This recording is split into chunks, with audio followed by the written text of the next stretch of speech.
Assalamualaikum warahmatullahi wabarakatuh. Bertemu lagi dengan Bu Linda. Hari ini kita akan belajar matematika, materi sifat-sifat operasi hitung bilangan bulat. Sifat-sifat operasi bilangan bulat terdiri atas 3, yaitu yang pertama komutatif atau pertukaran, yang kedua asosiatif atau pengelompokan, dan yang ketiga distributif atau penyebaran. Sifat-sifat operasi hitung bilangan bulat. Sifat-sifat ini bisa kita gunakan untuk memudahkan kita ketika melakukan penghitungan. Ya, ada 3 sifat. Yang pertama sifat komutatif atau pertukaran, yang kedua sifat asosiatif atau pengelompokan, dan yang ketiga adalah sifat distributif atau penyebaran. Ya, kita belajar dulu yang pertama adalah sifat komutatif atau pertukaran. Di sini tadi Bu Linda sudah tuliskan sifat komutatif ini untuk operasi hitung penjumlahan dan perkalian.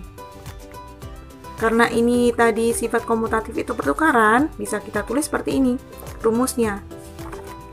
A ditambah B sama dengan B ditambah A, ditukar posisinya. A ditambah B sama dengan B ditambah A. Contohnya ini ya, 24 ditambah 15 sama dengan 15 ditambah 24 sama dengan 39. Yang kedua, untuk operasi perkalian. Rumusnya sama, tapi penjumlahannya diganti perkalian. A kali B sama dengan B dikali A. Contoh, ini cocokkan di sini ya. Contoh misalnya, 5 dikali 10 sama dengan 5 itu A, 10 itu B. Kita tukar. A kali B sama dengan B kali A. 10 dikali 5 sama dengan 50. Ya. Untuk sifat komutatif atau pertukaran ini hanya untuk penjumlahan dan perkalian. Mudah ya. Misal kita pakai contoh yang lain, pakai bilangan bulat negatif. Contohnya misal negatif 2 dikali 3 sama dengan, kita tukar 3 dikali negatif 2 sama dengan 3 dikali 2. Tandanya berbeda ya, positif dikali negatif, hasilnya negatif. Sifat yang kedua adalah sifat asosiatif atau pengelompokan. Sama seperti sifat komutatif, sifat asosiatif digunakan untuk penjumlahan dan perkalian. Ada rumusnya, contohnya seperti ini. A ditambah B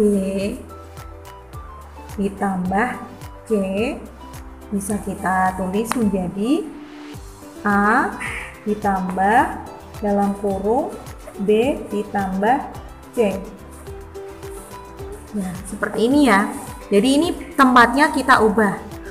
A ditambah B yang di dalam kurung, kemudian ditambah C. Bisa kita ubah menjadi A ditambah di dalam kurung B ditambah C. Untuk perkalian juga sama. Misal, A dikali B dikali C, bisa kita tulis A dikali di dalam kurung B dikali C, seperti ini ya. Yuk kita langsung ke contoh saja. Contohnya misal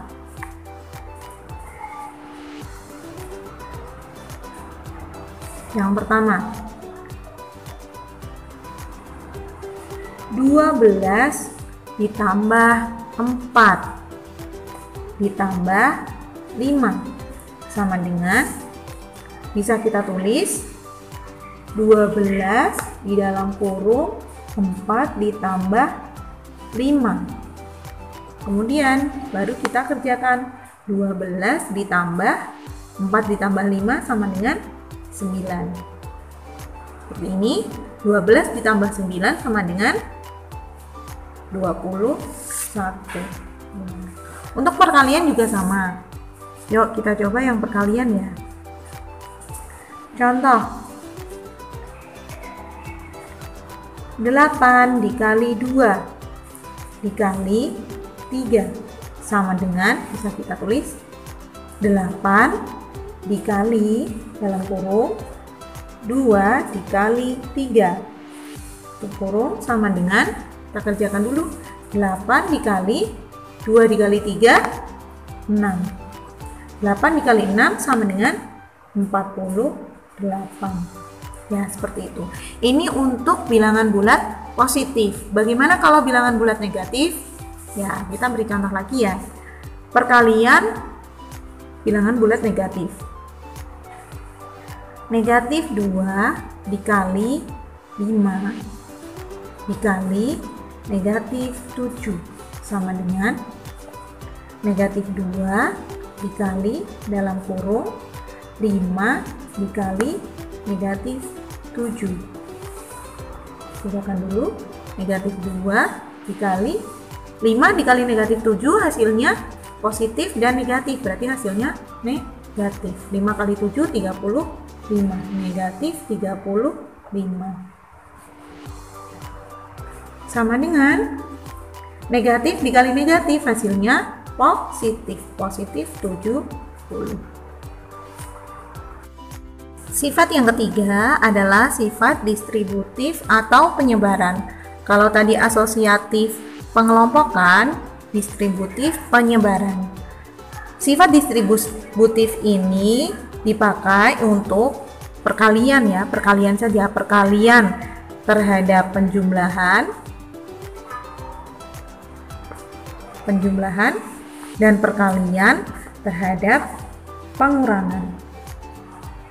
Ya, kita satu dulu ya. Perkalian terhadap penjumlahan. Rumusnya adalah seperti ini. Misal ada perkalian yang diiringi dengan penjumlahan. A dikali B ditambah C bisa kita tulis menjadi A dikali B dalam kurung ya. Ini tadi apa? Ditambah, tambahnya di sini. Ditambah A dikali C. Ini. Jadi bisa seperti ini. A dikali B ditambah A dikali C. Jangan lupa tambahnya ini di sini. Ya. A dikali B ditambah A dikali C. Penjabaran dari A dikali dalam kurung B ditambah C. Untuk perkalian terhadap pengurangan, jadinya seperti ini. A dikali, misal B dikurangi C. Bisa kita tulis, ini disebar, yang disebar A-nya ya.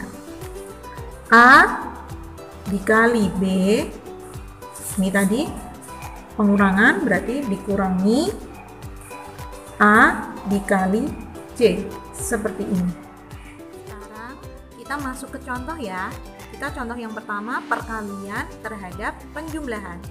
8 dikali 4 ditambah 3. Kita pakai sifat distributif atau penyebaran. Jadi kita tulis dalam kurung 8 dikali yang pertama dikali 4 ditambah 8 dikali 3 sama dengan, kerjakan dulu, 8 dikali 4 32 ditambah 8 dikali 3 24. Terus kita hitung, baru kita hitung 32 ditambah 24 sama dengan 56. Oke. Sekarang contoh yang kedua untuk perkalian terhadap pengurangan. Contohnya kita pakai yang sama aja ya. 8 dikali ini 5 dikurangi 3 sama dengan, kita sebar 8 dikali 5 tandanya kurang, kurangi 8 dikali 3 sama dengan Kerjakan dulu. 8 dikali 5 40, dikurangi 8 dikali 3 24.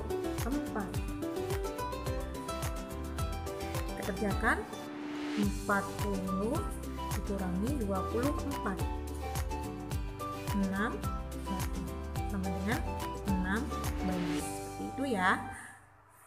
Untuk sifat distributif ini hanya berlaku untuk perkalian terhadap penjumlahan dan perkalian terhadap pengurangan. Sifat distributif tidak berlaku untuk pembagian. Diingat ya. Oke, setelah sampai di sini kita ingat lagi tadi ada 3 sifat operasi bilangan bulat. Yang pertama, komutatif atau pertukaran, asosiatif atau pengelompokan, dan distributif atau penyebaran.